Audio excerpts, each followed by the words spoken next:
प्रिय मित्रों, मैं आपसे कुछ शिक्षक दिवस पर बच्चों पर होने वाले इस शिक्षा के प्रभाव कहिए, दुष्प्रभाव कहिए, अच्छे प्रभाव को कहिए, उन सब के विषय में कुछ बातचीत करते करते मैं आज एक अलग सी बात आपसे करना चाहता हूं। आज एक घटना है कि आज भारत में नीट का पेपर कंडक्ट किया गया है एनटीए द्वारा, और इसके साथ ही जेईई के जॉइंट एंट्रेंस एग्जामिनेशन जो आईआईटी के लिए है, उसके चारों चरण पूरे हो गए हैं। अब आज नीट का पेपर हो जाएगा, शाम तक कल तक आप पाएंगे बहुत से कोचिंग सेंटर्स उसके अपने आंसर शीट छापेंगे, बच्चे उसको देखेंगे। क्योंकि मैं इन बच्चों के संपर्क में रहता हूं तो मैं कुछ आपसे इस पर शेयर करना चाहता हूं। लगभग 10 से 12 लाख बच्चा इंजीनियरिंग के लिए और 10 से 12 लाख बच्चा ही मेडिकल के लिए एग्जाम देता है। चलिए थोड़ा कंजर्वेटिव फिगर ले लेते हैं तो 20 लाख बच्चा हमारा साइंस स्ट्रीम का फिजिक्स केमिस्ट्री लेने वाला, चाहे वो गणित लेता है, मैथ्स लेता है या बायोलॉजी लेता है, उसके बाद इस परीक्षा को देता है। इन 20 लाख बच्चों में सबका ख्वाब एक ही है। जो मेडिकल वाले बच्चे हैं उनको एमबीबीएस करना है, और कुछ तकलीफ हो जाए, कुछ कम नंबर आ जाए तो बीडीएस करना है। जो इंजीनियरिंग के बच्चे हैं उनका पहला ख्वाब आईआईटी में जाना है और इंजीनियरिंग करके बाहर निकलना है, और जो उसके थोड़ा नीचे रह जाए हैं उनको एनआईटी में जाना है। लेकिन आप कुल मानकर देखिए, मेडिकल में निजी संस्थाओं का और सरकारी संस्थाओं का कुल मिलाकर हमारे पास 1 लाख सीटें लगभग आती हैं। उससे ऊपर सीटें हमारे मेडिकल में हैं ही नहीं। इसी प्रकार हम अगर इंजीनियरिंग की बात करें तो लगभग 10,000 सीटें हमारे पास आईआईटी में हैं, लगभग 25,000 सीटें आप एनआईटी में मान लीजिए, कुछ और सीटें लगभग 50 से 60,000 सीटें आपके पास सरकारी इंजीनियरिंग कॉलेजेस में हैं। अब निजी कॉलेज अगर माने जाए तो ऐसे कॉलेज जिनकी कोई वैल्यू मानी जाती है, मैं फिर से बोलूंगा तथाकथित रूप से मानी जाती है, वो लगभग 1 लाख सीटें आप अधिकतम गिन लें। यदि भारत में इंजीनियरिंग की सीटों की बात करेंगे तो पिछले 10-15 वर्षों में बाढ़ आ चुकी है। एक समय ऐसा था कि भारत में 11 लाख बच्चा इंजीनियरिंग का पेपर देने बैठता था और सीटें 15-15 लाख, 16-16 लाख होती थी। धीरे धीरे जो तथाकथित रूप से घटिया इंजीनियरिंग कॉलेज थे उन्होंने बंद होना शुरू किया। आज लगभग 3-4 लाख इंजीनियरिंग कॉलेज की सीटें बंद हो चुकी हैं आज भी, लेकिन 8-10 लाख के आसपास सीटें हैं। लेकिन जो बच्चा जेईई का पेपर देता है उसकी उम्मीद ऊपर के 1 लाख की सीट में जाने की होती है। तो 1 लाख मेडिकल में मैं बता रहा हूं निजी तथा सरकारी संस्थाएं दोनों मिलाकर के, और आईआईटी के लिहाज से जो जेईई का बच्चा है वो ऊपर के अधिकतम 1 लाख में आना चाहता है। मतलब इस 20 लाख बच्चों में से लगभग 2 लाख बच्चा अपने पसंद का, तथाकथित रूप से पसंद का, उन्होंने जो भविष्य में ख्वाब बनाया था वो एक था। अब वो ख्वाब ठीक निकलेगा कल को या गलत निकलेगा, ये एक अलग चर्चा का विषय है। समाज के लिए वो कितना बेहतर रहेगा, कितना उपयोगी वह बच्चा रहेगा, ये दूसरा विषय है। लेकिन कुल मिलाकर के आप 2 लाख बच्चों को उनके वांछित इंजीनियरिंग या मेडिकल में आप भेज देंगे। इसमें कुछ सीटें और जोड़ लीजिए तो जो मेडिकल से अलाइड लाइनें हैं, एग्रीकल्चर साइंसेस ले लीजिए, हॉर्टिकल्चर की ले लीजिए, इस प्रकार से ये सारी सीटें मिला के मान लीजिए 40-50 हजार आप और भी ले लेते हैं तो 2-2.5 लाख बच्चा आप किसी एक फील्ड में बच्चों को डाल देते हैं। एक पहला सवाल आता है, 20 लाख में से 2.5 लाख बच्चा, लगभग 12% बच्चा अपने कोर्सेज में जाता है। बाकी का जो 87% बच्चा है माने 20 लाख में से जो 16-17 लाख मिनिमम बच्चा है, उन बच्चों के ऊपर सबसे पहले आपने एक तमगा लगा दिया कि तुम जीवन में एक फेलियर हो, तुमसे अपनी पसंद का कॉलेज नहीं लिया गया। आप शायद कल्पना नहीं कर सकते उस बच्चे को जिसके मन पर एक पहला ही दुष्प्रभाव आ जाता है कि मैं लाइफ में, मैं अपने जीवन में एक फेलियर हूं क्योंकि मैं वांछित मेडिकल या इंजीनियरिंग कॉलेज में नहीं आ सका। और ये जो 80 से 85% बच्चा है, ये एक हो क्या रहा है, इसके अतिरिक्त क्या होगा? एक तो ये बच्चे के ऊपर आपने एक भावनात्मक आघात किया कि तुम इस लायक नहीं हो।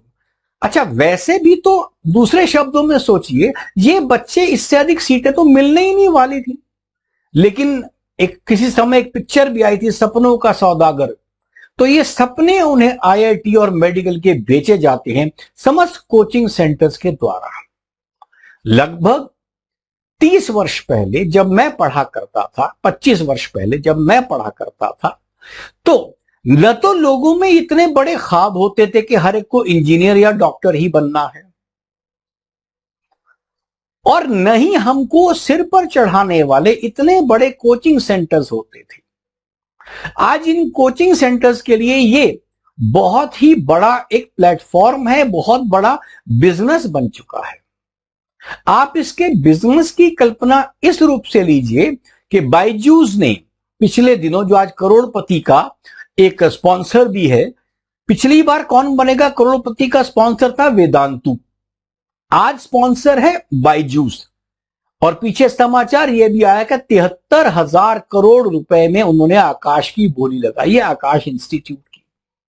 माने इस कदर बड़ा बिजनेस बन चुका है ये। आज की तारीख में आपकी जानकारी के लिए ये कम से कम 50,000 करोड़ रुपए का बिजनेस है ये। और ये बिजनेस इस रूप से चल रहा है, देखिए फेयर बिजनेस में कोई परेशानी नहीं है, लेकिन आप हर एरे गहरे नथु गहरे को एडमिशन दे देंगे। जिस बच्चे की काबिलियत नहीं है जेई में जाने के, आप उसको एडमिशन दे देंगे, पढ़ाएंगे। और मैं तो यहां तक जानता हूं बड़े बड़े संस्थानों में बच्चे को जिस समय माता पिता को अगली बार चेक लेने की बारी आती है, उसके बहुत अच्छे अंक दिलवा दिए जाते हैं। मैं ऐसे ऐसे विद्यार्थियों को जानता हूं जिनको किन्हीं कोचिंग सेंटर्स ने 170, 180, मैं जेईई की बात कर रहा हूं, मैं 360 में से 170, 180 अंक उनको रेगुलर दिए हैं। और जबकि जेईई में जो एडवांस के लिए सिलेक्शन जेईई मेंस का, वो 100 नंबर के आसपास है। और वो बच्चा जब पेपर देकर निकला है, 90, 95, 100 उसकी गिनती में पूरे नहीं हो रहे हैं। किसी पर कोई क्रेडिबिलिटी नहीं है। हर एक के लिए ये एक मात्र व्यवसाय बन चुका है। तो व्यवसाय की वजह से दो बातें हो गई। एक तो वो बच्चा जो एक असफलता के नाम पर जीवन में पहला खेल उसने खेला और असफल हो गया। घर से, परिवार से, समाज से, शिक्षकों से एक ही शब्द मिलता है, तुमसे इतना भी नहीं हो पाया। देखो फला बच्चा इतना आगे निकल गया, फला बच्चा सिलेक्ट हो गया, तुमसे नहीं हो सका। और आप जरा शब्दों को ध्यान दीजिए, हमारे बच्चों को यह नहीं पढ़ाया जाता कि वो जेईई को पास करेंगे, आप नीट के एग्जाम को पास करेंगे। आज क्या आप अंग्रेजी की भाषा समझिए तो बच्चे कहते हैं मुझे नीट क्रैक करना है, मुझे जेई क्रैक करना। ये क्रैक करना क्या हुआ भाई? क्योंकि विचारों में ही ऐसी बातें आ चुकी हैं। अब इसका दूसरा जरा पहलू आप समझिए। होता यह है कि जितने बच्चे हमारे पास हैं, आप 20 लाख में से ये मानकर चलें कि लगभग 16 लाख बच्चे, 80% बच्चा कोचिंग में जाता है। इस कोचिंग के लिए चंडीगढ़ हुआ, इंदौर हुआ, मुंबई हुआ, कोटा हुआ, दिल्ली हुआ, ये बड़े बड़े शहर इसके हब बन चुके हैं। हैदराबाद भी नया हब बन चुका है। और यहां पर इन जगहों पर जो बच्चा पढ़ने जाता है, इस 16 लाख बच्चे में एवरेजली जो बच्चा जाता है एक साल के लिए, 16 लाख बच्चा उसने प्रतिवर्ष जाना है, तो 3 लाख रुपया इस बच्चे पर एवरेज औसत खर्चा आता है। तो अंदाजा लगाइए 48,000 करोड़ रुपया अभिभावकों का ये पानी में जा रहा है। मतलब उनके सपने बिक करके किसी कोचिंग संस्थानों में जा रहे हैं, नंबर एक। नंबर दो, उस बच्चे पर असफलता का मतलब ठीकरा फोड़ देते हैं। कोई भी कोचिंग सेंटर अपने ऊपर ये कहने को तैयार नहीं है जी कि हमने बच्चे को शायद ठीक से नहीं पढ़ाया हो और उसके लिए बच्चा सिलेक्ट नहीं हुआ। अभी आप देखिएगा, सबकी फोटोएं छपेंगी, जाली फोटोएं ली जाती हैं, वो लोगों से जबरदस्ती साइन कराए जाते हैं। 2010 का तो फरीदाबाद का एक केस भी है कि एक बच्चा जो आईआईटी में पढ़कर गया, उसने किसी कोचिंग सेंटर ने उसका नाम और फोटो छाप दिया।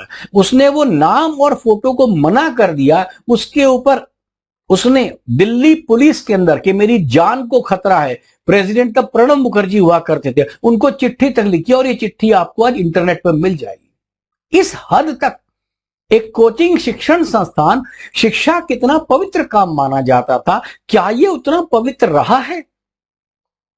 मां बाप का खून पसीने का पैसा गांव का किसान अपनी जमीनें बेच देता है। अच्छे कमाने वाले पैसे अपने पैसे का 40% हिस्सा बच्चे की एजुकेशन पर लगाते हैं।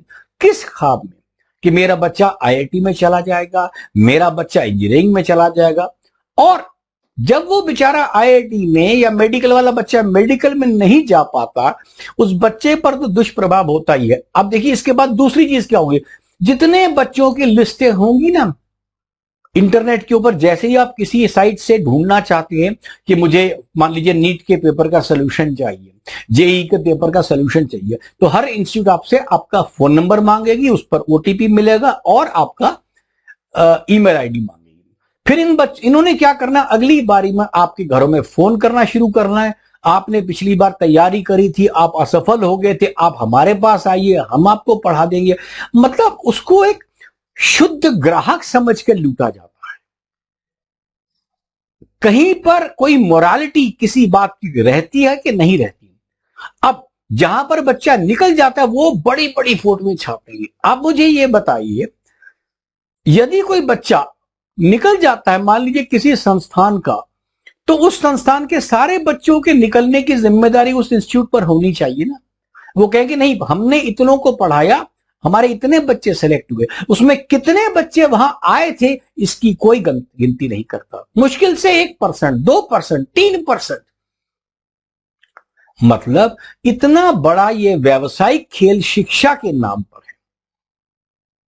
और ये खेल प्रति वर्ष, मतलब ये जो इंडस्ट्री है, प्रति वर्ष 15 से 20% की दर से बढ़ रही है। कहीं ना कहीं इस पर सरकारों को और अभिभावकों को विशेष तौर पे निर्णय लेना पड़ेगा कि आईआईटी ही दुनिया का अंत नहीं है। आप अपने बच्चे को पढ़ाइए, जो पढ़ाना है पढ़ाइए। आज बच्चा अपना मन मार करके जबरदस्ती अच्छे नंबर 10वीं में आ गए, उसके ऊपर आप मतलब प्रेशर कर करके तुम्हें इंजीनियर ही बनना है, तुम्हें आईआईटी में ही जाना है, तुम्हें मेडिकल ही करना है। इसी कारण से आप देखते हैं कोटा में भी बच्चे सुसाइड करते हैं। क्यों करते हैं सुसाइड? मेंटल प्रेशर नहीं झेल पाते। इतना समाज का और माता पिता और अभिभावकों का प्रेशर उन पर पड़ जाता है कि कई बार बच्चा झेल नहीं पाता और वो मृत्यु को गले लगा देता है। आपको याद होगा कुछ वर्ष पहले एक लड़की ने कोटा में आत्महत्या करने से पहले प्रधानमंत्री को या किसी मंत्री को या अधिकारियों को ये पत्र लिखा था, ये बंद कीजिए इस कोचिंग सेंटर्स को, ये हम पर इतना प्रभाव डालते हैं। लेकिन ये इंस्टीट्यूट अपने तरीकों से चलती इसके लिए रहती है क्योंकि यही इंस्टीट्यूट कल को इलेक्शंस को फंडिंग करती है। इसके दुष्प्रभाव के बारे में और क्या यह निर्णय अभिभावकों का और पेरेंट्स का ठीक है, उनको स्वयं भी समझना पड़ेगा। इस विषय में अगली बात में, अगली चर्चा अगले अंक में करूंगा ताकि आप ये समझ सके। अभिभावकों को समझना बहुत जरूरी है, साथ में बच्चों को समझना जरूरी है कि आप समय रहते चेत जाइए। आईआईटी में जाना कोई बुरी बात नहीं है, मेडिकल करना कोई बुरी बात नहीं है, अपनी क्षमताओं को आगे बढ़ाना कोई बुरी बात नहीं है। परंतु यदि आप अनावश्यक रूप से अपने ऊपर तनाव ले लेंगे तो आप भले ही इंजीनियर बन जाए, भले ही डॉक्टर बन जाए, आप एक सफल व्यक्ति या सुखी व्यक्ति नहीं बन पाएंगे, इस बात को आपको समझना बहुत आवश्यक है। अगले अंक में आपसे फिर मुलाकात होगी। धन्यवाद।